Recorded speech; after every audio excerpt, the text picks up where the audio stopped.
नमस्कार सभी को। आज हम पढ़ने जा रहे हैं दशम कक्षाया संस्कृत पाठ्यपुस्तकम शेमुषी भाग 2 कक्षा 10 की संस्कृत पाठ्यपुस्तकम शेमुषी भाग 2 षष्ठः पाठ है। प्रथम भाग है विचित्र साक्षी। छठा पाठ इसका प्रथम भाग हम पढ़ेंगे जिसका नाम है विचित्र साक्षी। इसका हिंदी अनुवाद इस वीडियो के माध्यम से हम जानेंगे। विचित्र साक्षी अर्थात एक विशेष प्रकार का साक्ष्य प्रस्तुत करने वाला व्यक्ति। ये कथा है, कथा के माध्यम से हम जानेंगे। पाठ का सार कुछ इस प्रकार है। प्रस्तुत पाठ श्री ओम प्रकाश ठाकुर द्वारा रचित कथा का संपादित अंश है। यह कथा प्रसिद्ध साहित्यकार बंकिम चंद्र चटर्जी द्वारा न्यायाधीश के रूप में दिए गए फैसले पर आधारित है। सत्यमेव जयते, परंतु सत्य की विजय के लिए प्रमाण की आवश्यकता होती है। कहा जाता है सत्यमेव जयते, लेकिन सत्य के विजय के लिए भी प्रमाण की आवश्यकता होती है। सत्य की जीत निष्पक्ष और उचित न्याय प्रमाण के बिना नहीं हो सकती। अतएव विचित्र साक्षी नामक पुस्तक पाठ में चोरी के अभियोग के साक्ष्य के अभाव में न्यायाधीश निर्णय नहीं कर सकता, परंतु न्यायाधीश बंकिम चंद्र महोदय प्रमाण के अभाव में अपनी बुद्धि की चातुर्यता से साक्ष्य उपस्थित करने में सफल होते हैं। तो पाठ इस प्रकार है। कोई निर्धन जन बहुत परिश्रम से धन अर्जित करके अपने पुत्र को किसी महाविद्यालय में प्रवेश दिलवाता है। छात्रावास में रहने वाले अपने पुत्र की बीमारी सुनकर पुत्र को देखने के लिए जाता है। रात्रि में किसी गृहस्थ का घर का आश्रय लेता है। उसी रात कोई चोर भी उसी घर में प्रवेश कर रखी हुई पेटी लेकर भाग जाता है। चोर के पदध्वनि से जागे हुए अतिथि ने चोर चोर चिल्लाया। ऊंचे सर में जागे हुए ग्रामवासी भी आ गए और उस अतिथि को ही चोर मानकर पीटने लगे। यद्यपि असली चोर सिपाही ही था, परंतु उस समय सिपाही ने अतिथि को ही जेल में डाल दिया। न्यायालय में न्यायाधीश बंकिम चंद्र ने पूरा विवरण सुना। सत्य जानते हुए भी साक्ष्य के अभाव में यह निर्णय न ले सके, अतः उन्होंने अपने बुद्धि चातुर्य बल से एक जीवित साक्ष्य उपस्थित किया। शव के रूप में छिपे साक्ष्य ने सब कुछ सत्य उद्घाटित कर दिया। दोषी सिपाही को कारावास हुआ और अतिथि सम्मान मुक्त हुआ। अतः कहा जाता है बुद्धि बल से कार्य संभव भी असंभव कार्य भी संभव हो जाते हैं। तो इस प्रकार इस पाठ में एक विचित्र प्रकार का साक्ष्य जो स्वयं न्यायाधीश ने उत्पन्न किया था, स्वयं न्यायाधीश ने साक्ष्य बनाया था, इसी आधार पर इस पाठ का नाम है विचित्र साक्षी। तब इस पाठ का हम हिंदी अनुवाद समझते हैं। कश्चन निर्धनो जनः भूरि परिश्रम में किंचित वित्तम उपार्जितवान।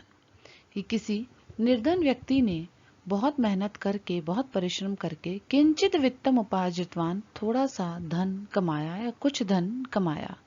तेन वित्तेन स्वपुत्रम एकस्मिन् महाविद्यालय प्रवेशम दापयितुम सफलो जाता है, और उस धन से वह अपने पुत्र को एक महाविद्यालय में प्रवेश कराने के अंदर सफल हो गया। तत्तनय तत्रैव छात्रावासे निवसन अध्ययने संलग्नः संभूत। उसका पुत्र वहीं छात्रावास में निवास करते हुए पढ़ाई में संभूत जुड़ गया, पढ़ाई करने लगा। एकदा सह पिता तनुजस्य रुग्णम आकर्ण्य व्याकुलो जाता है। एक बार उस पिता ने अपने पुत्र का बीमारी का समाचार सुना तो वह व्याकुल हो गए। पुत्रम दृष्टु स प्रस्थित है, पुत्र को देखने के लिए वो चल पड़े।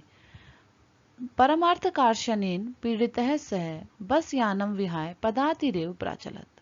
परम अर्थ कार्शनेन, लेकिन धन की कमी की वजह से, अर्थ कार्शनेन धन की कमी की वजह से, पीड़ितः सह वह पीड़ित थे, इसलिए बस यानम विहाय बस यान को छोड़कर पदातिरेव प्राचलत पैदल ही चल दिए। पदातिक्रमेण संचलनम शाये समय अपे असो गंतव्याद दूरे आसीत। क्योंकि वो पैदल चल रहे थे, बिना किसी वाहन के जा रहे थे, इसलिए चलते हुए शाम का समय हो गया। अपि असो गंतव्याद दूरे आसीत, लेकिन वो अभी भी अपने गंतव्य से दूर थे, अर्थात उन्हें जहां पहुंचना था अपने पुत्र के छात्रावास, उससे अभी कुछ दूर थे। निशा अंधकारे प्रसिते विजने प्रदेशे पदयात्रा न शुभवाह। फिर उन्होंने सोचा कि निशा अंधकारे, रात के अंधेरे में, प्रसरते अर्थात फैले हुए एकांत प्रदेश में पद यात्रा न शुभ, वहां पैदल यात्रा चलना उचित नहीं है। एवं विचार्य स पार्श्वस्थिते ग्रामे रात्रि निवासम कर्तुम। ऐसा विचार करके उन्होंने पास में स्थित गांव में ही रात्रि में निवास करने के लिए किंचित गृहम उपागतम, वो किसी गांव में रात में रहने के लिए आ गए। करुणा परोग्रही तस्मै आश्रम प्रच्छतम, और दयालु कोई गृह स्वामी था, उसने उसको रात को रहने के लिए आश्रय दे दिया। गद्यांश में आने वाले कठिन शब्द हैं भूरी, अधिक, परिश्रम में, परिश्रम या मेहनत करके, उपार्जितवान, कमाया, दाप्यतुम, दिलाने में, जाते, हो गया या हुआ, तनयः, पुत्र, संलग्न है, संभूत, जुट गया, तनुजस्य, पुत्र की, प्रस्थितः, चल पड़ा, अर्थ कार्शनेन, धन की कमी से, पीड़ित है, दुखी, रुग्णताम, बीमारी को, विहाय, छोड़कर, पदाति, पैदल, पदातिक्रमेण, पैदल, धीरे धीरे, संचलन, चलता हुआ, प्रसृते, फैले हुए, विजने, निर्जन, शुभवाहा, शुभ या अच्छी, पार्श्वस्थिते, पास में स्थित, किंचित, किसी, उपागत है, पास आया, करुणापर है, दयालु, ग्रही, गृहस्थ ने, आश्रयम, सहारा, प्रच्छत, दे दिया।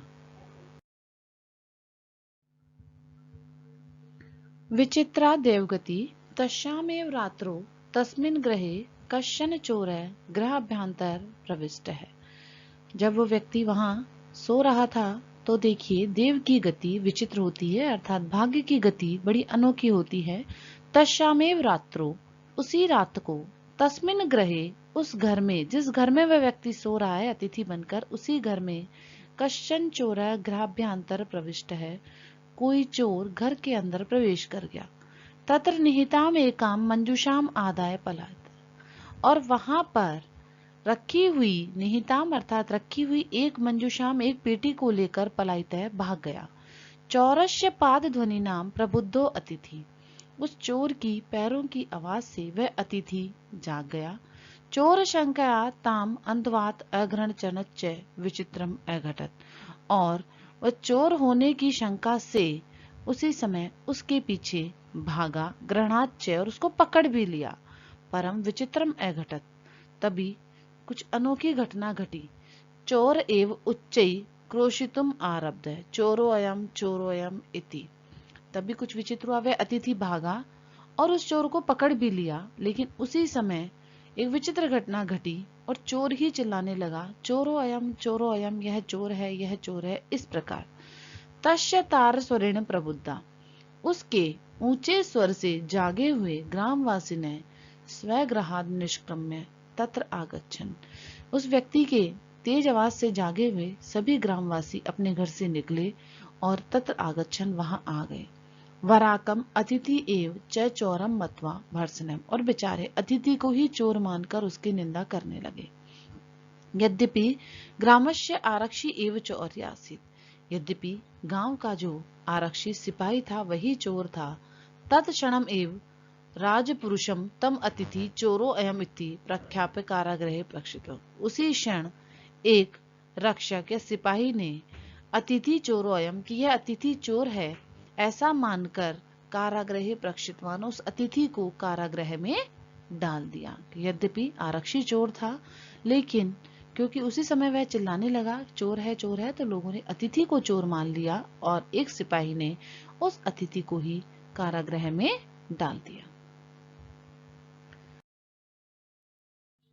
शब्दार्थः, इस गद्यांश में आने वाले शब्दार्थ हैं, कठिन शब्द हैं, विचित्रा, अनोखी, देवगति, भाग्य की गति, ग्राभ्यांतरम, घर के अंदर, निहिताम, रखी हुई, मंजूषाम, संदूक को, आदाय, लेकर, पाद ध्वनिना, पैरों की आवाज से, प्रबुद्ध है, जागा हुआ, अवंधात, पीछे दौड़ा, अग्रणात, पकड़ लिया, क्रोशितुम, जोर जोर से चिल्लाना, तार सुरेण, ऊंची आवाज से, वराकम, बेचारे को, अभर्समन्नम, निंदा करने लगे, रक्षा पुरुष है, रक्षक या सिपाही ने।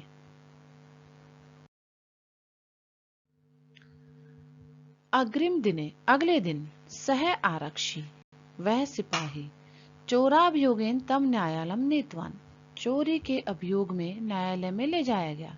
न्यायाधीशो बंकिम चंद्र उभयाभ्याम पृथकम पृथकम विवरण श्रुतवान, न्यायाधीश बंकिम चंद्र ने दोनों का पृथक पृथक विवरण सुना। सर्वे वृत्तम अवगत्य सैतम निर्दोषम अमन्यत, और सारे विवरण को जानकर उसको निर्दोषी माना। आरक्षिणे च दोष भाजनम, और आरक्षी को सिपाही को उन्होंने दोष युक्त माना। किंतु प्रमाण अभावात् स निर्णेतुम न शक्नोत, लेकिन क्योंकि कोई प्रमाण नहीं था, उस प्रमाण के अभाव में वह निर्णय लेने में समर्थ नहीं थे। तत् असोते अग्रिम दिने उपस्थितुम आदिष्टवान, इसलिए उन्होंने उन दोनों को ही अगले दिन उपस्थित होने का आदेश दिया। क्या हुआ कि जब बंकिम चंद्र ने जो थे न्यायाधीश थे, उन्होंने जब दोनों की बात सुनी तो बात सुनने के बाद वे समझ गए कि आरक्षी अर्थात सिपाही ही दोषी हैं, लेकिन उनके पास कोई निर्णय नहीं था करने के लिए, उनके पास कोई हमारे पास साक्ष्य नहीं था, तो साक्ष्य के अभाव में वह निर्णय नहीं दे सकते थे। तो उन्होंने कहा कि दोनों ही अगले दिन वापस उपस्थित होंगे। अन्ययु तो न्यायालय स्व स्व पक्षम पुनः स्थापितवन्तु, अन्ययु दूसरे दिन न्यायालय में स्व स्व पक्षम पुनः स्थापितवन्तु, दोनों ने अपना अपना पक्ष वापस स्थापित किया। तदेव कश्चित तत्रतः कर्मचारी समागत्य, उसी समय वहां पर कोई कर्मचारी आया और न्यायवेद्यत बोला, यत इतः क्रोशद्वयान्तरले कश्चित जनय केनापि हतः, कि यहाँ पर से 2 कोस की दूरी पर किसी ने किसी दूसरे व्यक्ति को मार डाला है। तस्य मृत शरीरम राजमार्ग निकसा वर्तते, और उसके जो मृत शरीर है वो राजमार्ग के पास ही रखा है। आदेशताम किम करणीयम इति, तो आदेश दीजिए क्या करना है।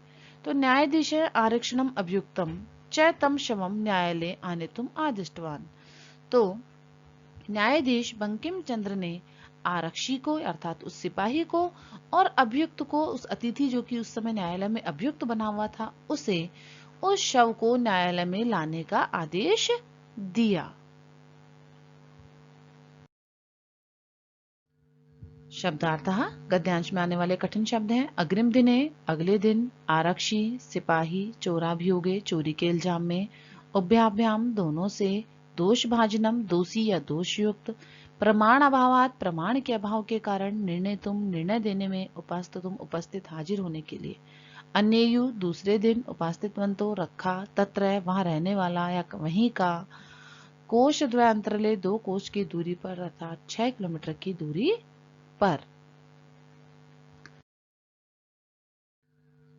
आदेशम प्राप्य उभो प्राचलतम, आदेश को प्राप्त करके न्यायाधीश के आदेश को लेकर दोनों चले। तत्रोपेत्य काष्ठपटले निहितम पटाच्छदितम देहम स्कंदेन वहंतो, वहां पहुंच करके काष्ठपटले निहितम लकड़ी के तख्ते पर रखे हुए, पटाच्छदितम कपड़े से ढके हुए, देहम शरीर को, स्कंदेन वहंतो अपने कंधे पर वहन करते हुए, न्यायाधिकरणम प्रति प्रस्थितो न्यायालय की ओर चल पड़े।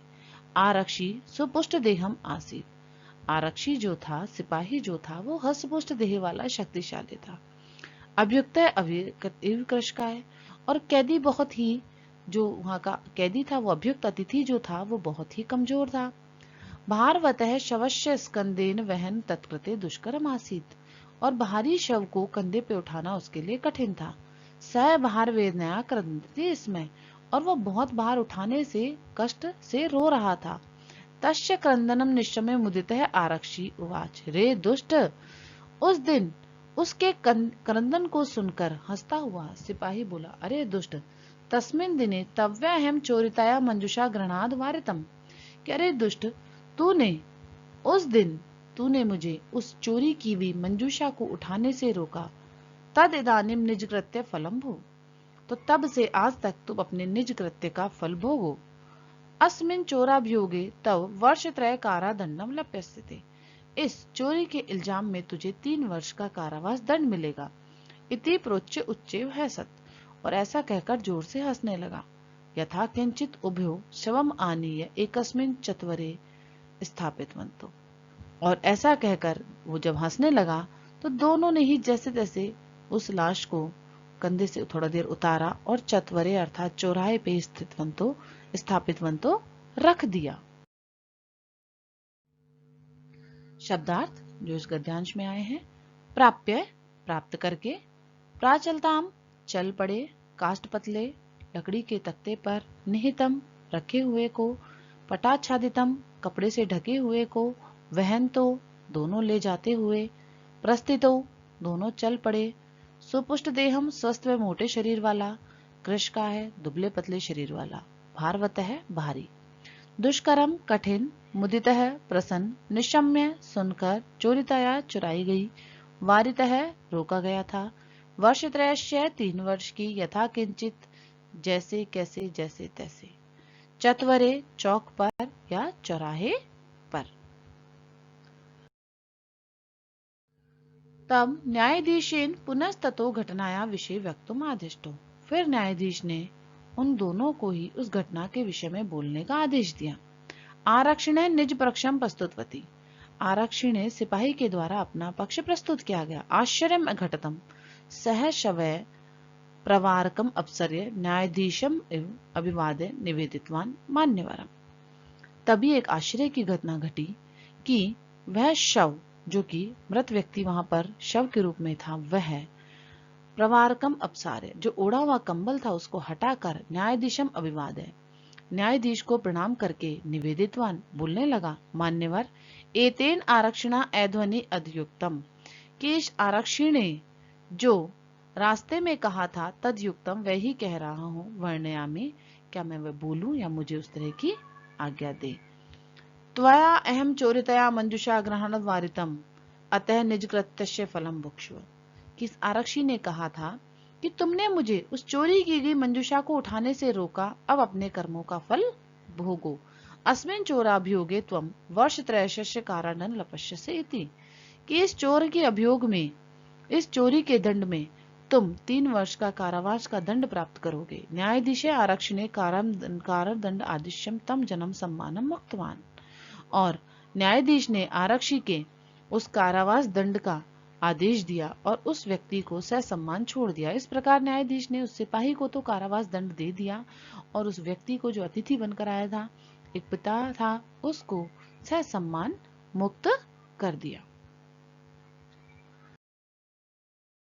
शब्दार्थ गद्यांश में आए शब्द हैं। घटनाया घटना के, वक्तुम बोलने के लिए, आदिष्टो आदेश दिया, प्रस्तुतवती प्रस्तुत करने पर, प्रवारकम कंबल को वस्त्र को अपसार्य हटाकर, अभिवादय प्रणाम करके, अध्वनि मार्ग में, चोरितया चुराई गई, गृहात लेने से, वारितय हटाया गया या रोका गया, निजकृत्यस्य अपने कर्म का, भुक्ष्व भोगो, वर्षत्रयस्य 3 वर्ष के या की, लपश्य पाओगे, मुक्तवान छोड़ दिया।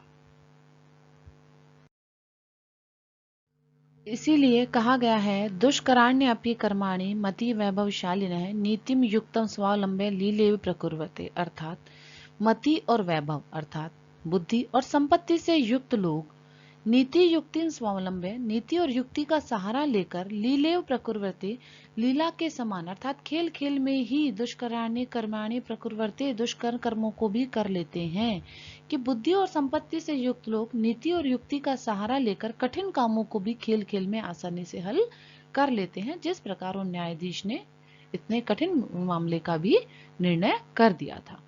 शब्दार्थ इस श्लोक में आने वाले शब्द हैं, प्रकुर्वन्ते कर लेते हैं या कर जाते हैं, दुष्कराणि कठिन, कर्माणि कामों को, नीतिम नीति को, युक्तिम युक्ति को, स्वावलंबे सहारा लेकर, लीलाया खेल खेल में। धन्यवाद है। इसी के साथ इस पाठ का अनुवाद यहाँ समाप्त होता है। नमो नमः।